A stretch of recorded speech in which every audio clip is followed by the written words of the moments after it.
What I want to impart is the principle that makes that technique work.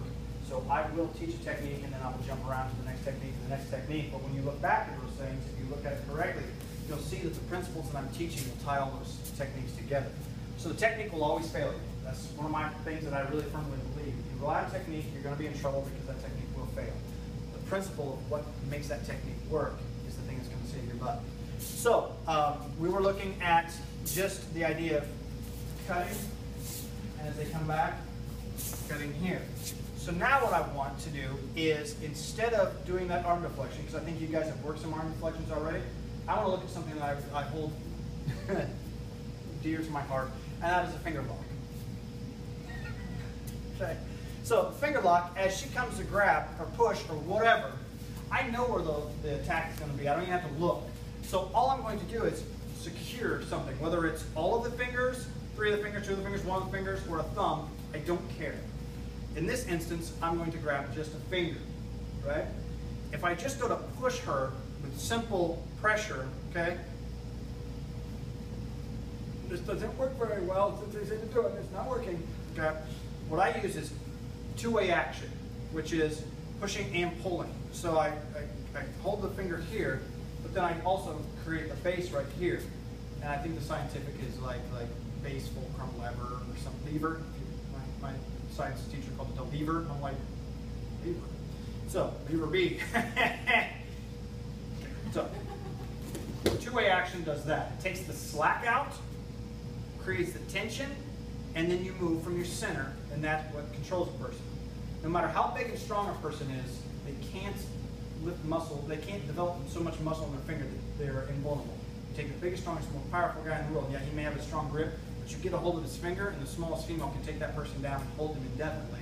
That's why I teach women self-defense. I teach finger locks, because these are powerful.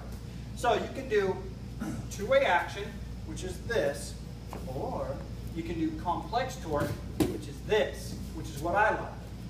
Sorry.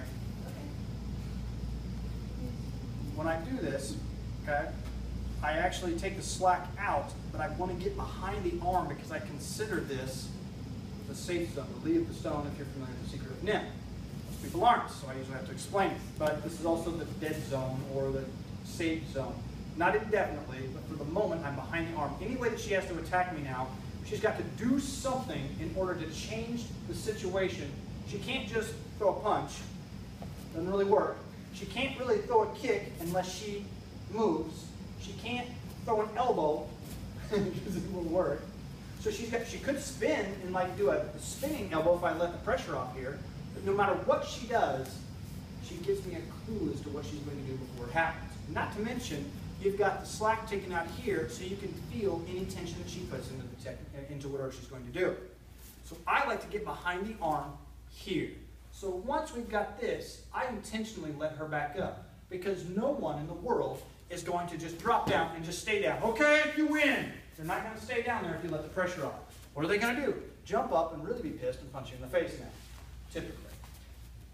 So from here, like this, I let them up, but I rotate here. Let's actually go into Hijitoshi, since we already did it. So from here, 1, she comes back up, I catch it, go back down. Let's make this even more nice. 1, okay. I come this way now. She steps back up, reaches for me with the other hand, and I Hijitoshi, cut the elbow down. Okay? So we're going to create the tension, the connection, we're going to break it, and then we're going to put it back on again, just for something different to do. 1, 2. Keep turning. Just keep turning.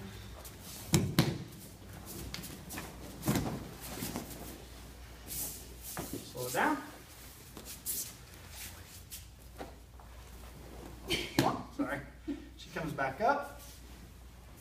The arm comes at you. It could be a punch, could be a grab, it doesn't matter. As you're doing it, you cut down immediately here and turn. And don't worry about pinning.